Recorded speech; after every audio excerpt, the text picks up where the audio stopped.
Bale, punta akong Yamaha dito sa may Las Piñas, Alabang Sapote. Kuha ako ng ng Facho. Lalabas akong Facho.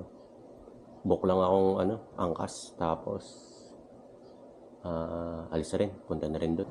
Tulog pa yung mga bata. Di ako maatid ng asawa ko. Hindi naman makapag-motor. Walang magdadrive ng motor. Book lang ako angkas.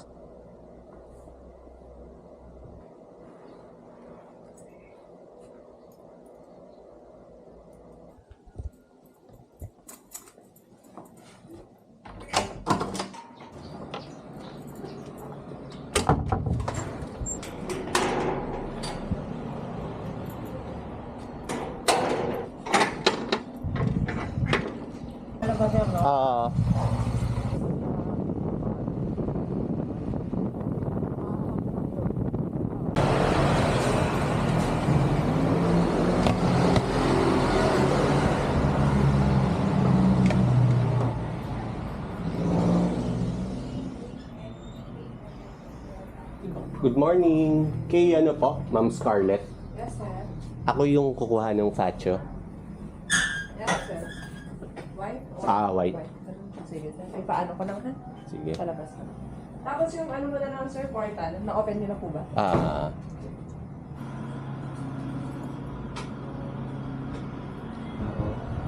Yes, sir. Pero pupunta sa akin, sir. Pero access ako. Pag ipapapinting na po, kailangan ma-check na lang yung gamit ko ang mga iba-ibalik ko. Bali, nakuha ko na rin tong Facho. Ito, tingnan nyo muna. Yan Iba yung pagka-white niya. Tsaka mas classy na yung yung side mirror, glossy na to. Di yung dati na flat black lang. Tapos medyo stylish siya At itong bakal na to, hindi na flat. Tangina, nice. Saya. Tignan natin to. Pamparelax. Solid. Nakakamiss yung mga ganitong Tangina, may lalagyan ka cellphone. Mga simple pleasures ng scooter na wala sa big bike. Dahil mong lalagyan. Tangina, nalaglag ba? Dahil mong lalagyan. Gaan. Sayang, wala akong pagkakabitan kasi ng 360 para kita nyo yung smile sa mukha ko ngayon Kailangan pala magpagas muna. Nakakamiss. Sobrang gaan.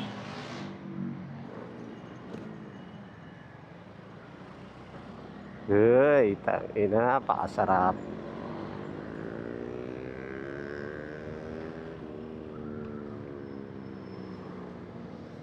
Tayo sa gilid. Hindi nga pala ako big bike. Yung feeling na kaya kong umaccelerate anytime. Hindi pala neto kaya yan. Pag gasolinahan dito. Iba, parang iba yung nakagamit ako ng ganito nung sa Bohol. Pero dahil though same engine, lang naman to, parang facelifted lang. Bagong decals, ano pa bang mga bago. To, side mirror, etc. Iba yung pakiramdam niya doon sa nagamit ko. Siguro dahil luma yun. Nakakamiss yung feeling na pag pumiga lang ako ng konti, ang tagal umarangkada. Pero ang gaan! Ina, panalo. Nakakamiss yung feeling na magaan. Side mirror, panalo. Ito yung ayoko nun sa last na nagamit ko. Yung flat black lang, tapos parang ang laki yan, taba. Doon syempre, mas prefer yung round. Gusto ko yung vision nung malaki. Form over function Pero buti, pinalitan nila to na talagang classy, hindi flat black, hindi halatang mumurahin. Pero kasi may increase na rin sa price to Parang plus 1,000. So, yun, doon napunta siguro. Ito ang hirap sa kapag nag-transition ka sa Honda Sa Honda kasi yung buttons niya, siya lang yung naiiba sa lahat ng configuration. XS full tank, kuya. Ano na? Oo Di pa marunong.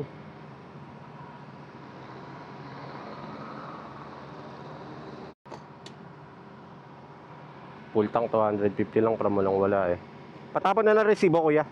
Thank you. 250 lang full tank na from walang laman. Hanggang zombie apocalypse na yan. Full tank dun sa ano ko, pero hindi almost empty. Parang mga ano eh. Siguro, mga 800, 900 din. Tapos mga 1 linggo na gamit. Dito hanggang zombie apocalypse na to, puta. Kumuha ako ng ano, netong Yamaha na Faccio. Matagal ako dati kasi meron ako, unang-una kong scooter, Yamaha Mio. 2011 pa. Tapos, iba yung convenience niya eh. Tapos, di binenta ko kasi hindi ko nakasikaso. Nagkaroon ako ng sasakyan, nagkaroon ako ng big bike. Alam mo yun, tangin na ma-hassle din kasi mag-maintain ng 4 na mechanical assets, puta. Tapos, rehistro pa, puta. Kung meron kang 4 na pinaparehistro sa isang taon, sabihin natin, taon-taon gagastos ka ng mga nasa 15,000 rehistro lang. Nung nilabas ng Faccio, fino pa nun eh. Parang nung college ako fino eh. Yung medyo classy na look. Ganda rin eh.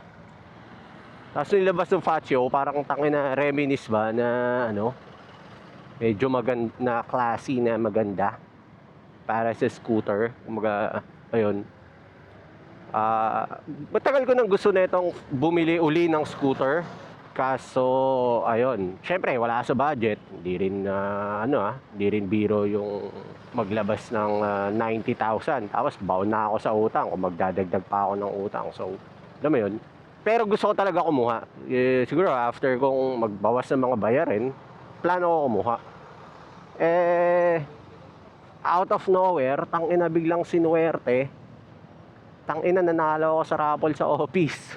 Nanalo ako ng cash. Medyo malaking amount rin yung napanalunan ko.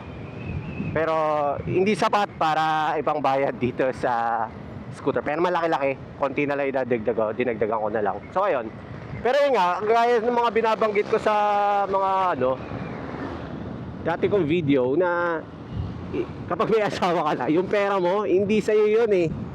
Nung nanalo ako, nag-isip na ako agad mga option. Iniisip ko, sabi ko, siyempre, ina-expect ko na bibigyan ko rin ng pera talaga yung asawa ko. Kasi, yung pera mo, hindi naman talaga sa'yo yan, sa pamilya mo yan. So, ayun. Pero alam niya na gusto ko kumuha ng scooter kasi, sa service sa village, etc. Hassle kasi pag tangin na pupunta ang palengke or bibili kang grocery, big bike pa or kotse pa. Di kagaya pag di kagaya pag scooter, tangin na magsalawal ka lang, mag t-shirt ka lang, jean eh. So ayun, sabi ko sa kanya, sabi ko, Nay, nanalo ako, ganitong amount. Tapos sabi ko, Honda Click na lang kukunin ko. Kasi bibigay ko nga sa kanya yung 50% ng pera, yung 50% sa akin. Tapos, pag-ipunan ko na lang yung kulang. Ang maganda dun sa asawa ko, siya, kaya kayo, pipiliin nyo talaga dapat yung mapapang-asawa nyo. Yun yung magdidictate ng saya nyo sa buhay. Ang maganda din sa asawa ko, pag ako yung tipo na, lang ako eh, parang batang lalaki na tumanda lang, gano'n. Yung kapag may gusto, yung talagang baliw na baliw. Gano'n ako eh, bata pa lang, gano'n na ako eh. So, sabi niya sa akin, total, mag-iipon ka na rin naman, bilihin mo na yung Faccio. Kasi kapag click, mas mura na. Second hand pa nga lang bala ko bilihin eh. Sabi niya, total, sabi mo naman. Kasi wala naman talaga sa plano naman nanalo ako ng malaking pera eh, di ba? Sabi niya, pag-iipunan mo rin naman eh. Eh di yung kulang, pag-iipunan mo na lang, nabili mo pa yung gusto mo. Tas nung time pa yon, December, dami pa naming gastos nga. Birthday ni Lucas, 7th, Pasko, alam mo yun, gift giving, palabas ng pera. Tapos sabi niya sa akin, okay lang kasi wala naman talaga sa budget na magkakaroon tayo niyang amount na yan. Sabi niya, kumbaga naka-budget na tayo, yan sa'yo, extra na lang yan. Kaya bilhin mo na yung gusto ko. Kaya yun, out of nowhere, nagkaroon ako ng Faccio. Iba talaga yung manifest, sabi niya sa akin. Lagi niya sinasabi sa akin, iba yung manifestation ko daw eh. Parang kapag sinet ko na sa utak ko na gusto ko ng ganito, magkakaroon ako, hindi pwedeng hindi eh. So yung Africa Twin, magkakaroon ako niyan. Wala yun, na parang iniisip ko nga parang mga 2 to 3 years pa ako makakabili na ito eh. Pero tangina, out of nowhere Diba? Alam mo yun na parang para sa akin talaga. Pagka white pala nito, parang ano, cream, parang hindi siya yung flat na white eh. Maganda. Parang medyo dark na cream, solid eh. Nakaka-reminisce yung mga panahon na ano, na nag-i-start pa lang ako dati mag-scooter, tangina. Tapos ngayon, back to scooter. Saya, mga panahon na kabadong-kabado pa ako sa kalsada. Kakamiss parang ano, para akong time travel ba. Mabalik yung feeling dati. Napanibago yung brake. Nasanay ako sa big bike na yung priority brake assist sa kanan dahil yun yung front brake mo. Iba yung relax. Tatry ko to minsan pamasok sa office. Wala dito sa amin Las Piñas hanggang Ortigas. Testing natin kung ano feel. Kasi isa rin sa mga iniisip ko yun eh. Minsan sa office parang ano yun, daming mga giveaway or whatsoever. Gaya ng Pasko, tangina. Daming pamigay sa office. Di ko maiuwi kasi naka-big bike nga ako palagi. Kapag kailangan ko iuwi, kailangan ko magdala ng sasakyan. So parang naiuwi ko lang yung mga bagay kapag, nyari, umulan, ganun. Dadala ko sa sasakyan, tsaka ako mauwi.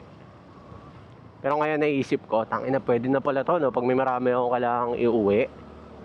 Iba yung convenient eh. Gulay board, oh. Gulay board, may compartment ka pa. Pero hindi ko nalalagyan to ng top box. Para classy lang talaga. Bibili lang ako ng personal. Wala naman ako hilig din mag-angkas-angkas eh. Si nanay di rin naman mahilig umangkas yun eh. So parang bibili na lang ako ng tail bag lang na malaki. Parang duffel bag. Mga 25 liters. Para hindi sira forma. Mabilis lang rin yung pag-release na itong unit kanina eh. So, shoutout doon sa pinagkunan ko na ito sa Yamaha. Hindi ko alam pangalan ng shop nila eh.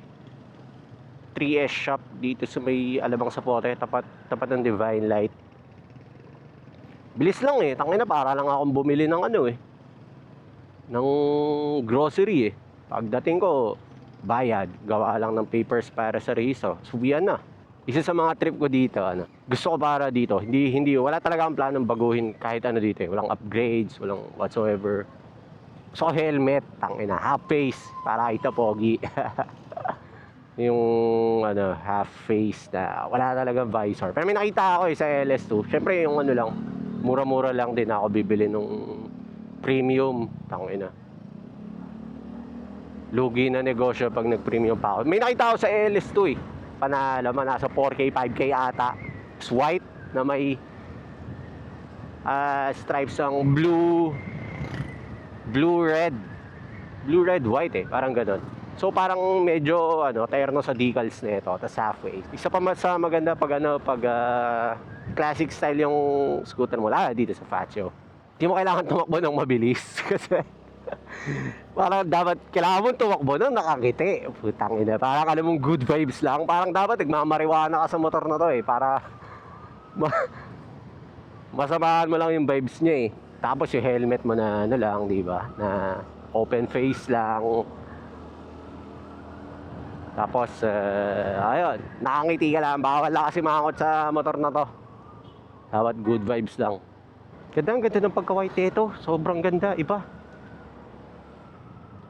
Partida, medyo mali-alikabok pa to dahil nakastock sa kanila to eh. Tapos parang tinanong ko yung nag-aasikaso racer, mga 3 weeks to 1 month daw. Okay na, not bad. Total village lang naman to eh, panghatid-hatid lang kay Lucas. Kanina nga gusto sana sumama ni Lucas pagkukuha. Kaso, walang maghahatid kasi si Luis tulog pa nun. So mag-aangkas lang ako, so hindi ko na rin siya sinama. Kanina nga tumatawag sa akin si Lucas eh, so parang i-video call, gusto niya makita. Nakatawa yung batang yun eh. Naengganyo na rin sa magmamotor. Para may riding body na, di na kailangang maghanap palagi. Ayun, bibili pa ako ng gears uli. Mga tamang entry level na gears lang. Kasi syempre, iwan mo to dun sa mga parking na para iwas iwas tukso. Generic lang mga nakakabit, low key lang ba, low key. Ayun, dito na rin ako sa amin. Yung mga content na makikita nyo, mas madalas ba rin yun sa big bike, syempre. Makakita na rin kayo every now and then dito sa... So, sige, yun na. Susunod na lang ulit.